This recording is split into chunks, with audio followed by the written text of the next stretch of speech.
6 years na kami sa church at pangatlong beses ko na itong babasahin na Aklat ni Mormon. At minsan, nawawala na tayo ng exciting na basahin ito ng paulit-ulit. Pero yung ginawa ko ay isinapuso ko, verse by verse, inintindi ko para mas maunawaan ko at maramdaman ko yung Holy Spirit kung ano yung mga bagay na matututunan ko. So, meron akong napansin nung sa First Nephi nasa chapter 3 doon kung paano naging matigas or naging bulag yung mga kapatid ni Nephi pagkatapos magpakita niyang angel dahil nagalit sa kanila na sinaktan nila si Nephi. So, alam natin na nung time na yon na inutusan ni Lehi yung kanyang mga anak na balikan yung brass of plate sa Jerusalem, ay hindi talaga naging madali na makuha yung brass of plate sa kamay ni Laban. So, nung time na yon, nung inipon nila yung kanilang mga precious things na iniwanan nila noon sa kanilang bahay, ay kinuha lang yun ni Laban, di ba? Kinuha yun ni Laban. Yung mga precious things na yon ay ang plano ni Nephi ay ipagpalit doon sa brass of plate. So, hindi nangyari yon, nagkaroon lang ng pagnanasa doon si Laban sa mga precious things na yon, dahilan para kunin yon at gusto pa silang patayin. So, ang nangyari doon, dahil nakatakas sila sa kay Laban, galit na galit yung kanyang mga kapatid dahil muntik silang patayin. So si Nephi, dahil isa siyang obedience na tao, hindi niya gusto na bumalik siya sa wilderness na hindi natutupad yung inutos ng kanyang ama dahil alam niya na inuutos talaga yun ng Panginoon na kunin yung brass of plate. So, sinaktan ng mga kapatid ni Nephi si Nephi.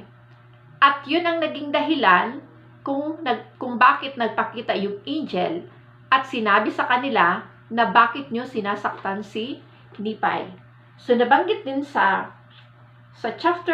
verse 9, sinabi dito na, "And it come to pass, as these smote us with a rod, behold, an angel of the Lord come and stood before them. And he spake unto them, saying, Why do ye smite your younger brother with a rod? Know ye not that the Lord hath chosen him to be a ruler over you? And this because of your iniquities. Behold, ye shall go up to Jerusalem again, and the Lord will deliver Laban into your hands."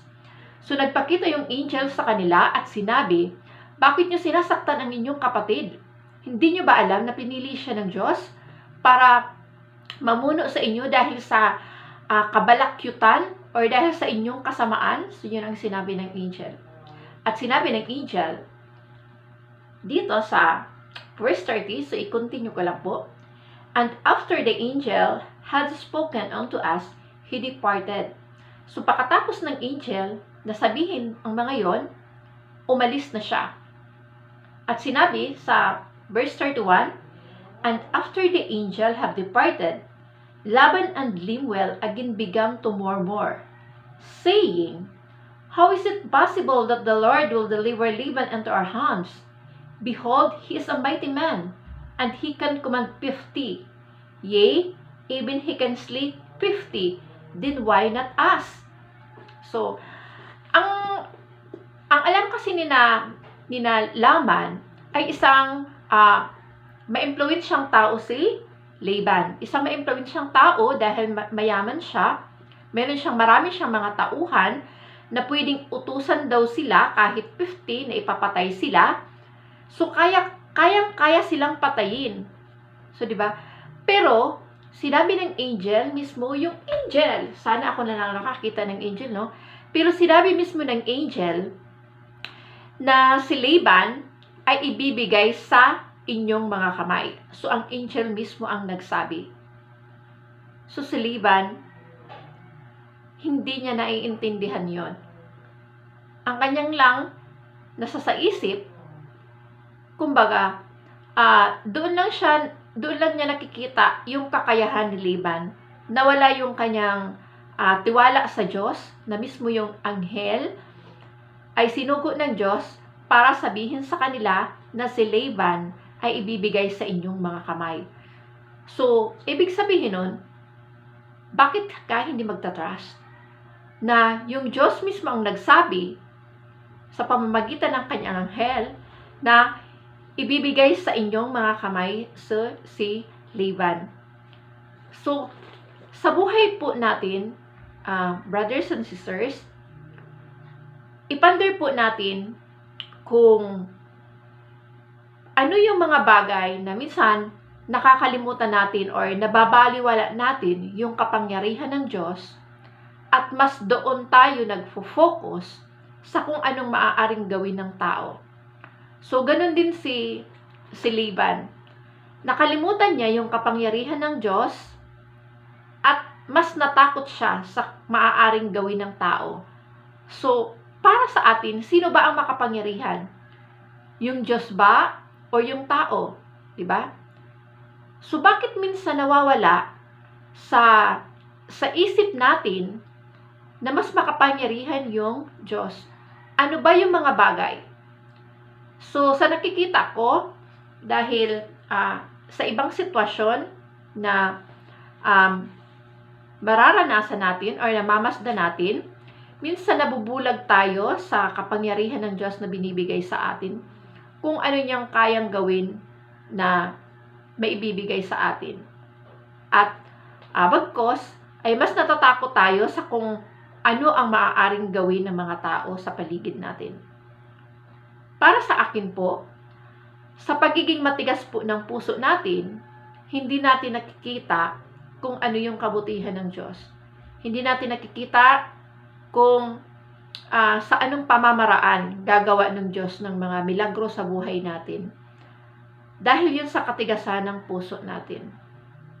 So, ito yung mga bagay na ito na nung after ko siyang mabasa, so, pigponder ko din sa sarili ko na, oo nga, minsan yung mga tao, minsan, hindi nila nakikita yung kabaitan ng Diyos, yung kapangyarihan ng Diyos, dahil sa katigasan po ng ating puso, minsan sa pagiging prideful natin.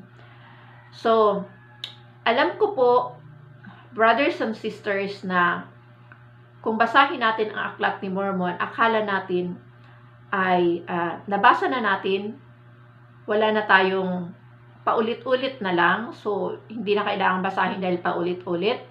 Pero sa paulit-ulit na yon, intindihin natin bawat bersikulo kung ano yung makukuha natin doon na maaaring makatulong sa atin.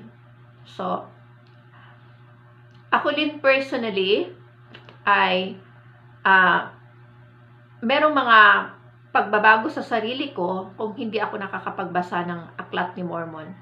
So, nandun yung nagiging madali tayong magalit, yung mga righteous choices patungkol sa spiritual na bagay natin ay may mga pagbabago rin. So, I testify ng Aklat ni Mormon ay malaki ang maitutulong sa atin. And I testify ng Aklat ni Mormon ay totoo siya.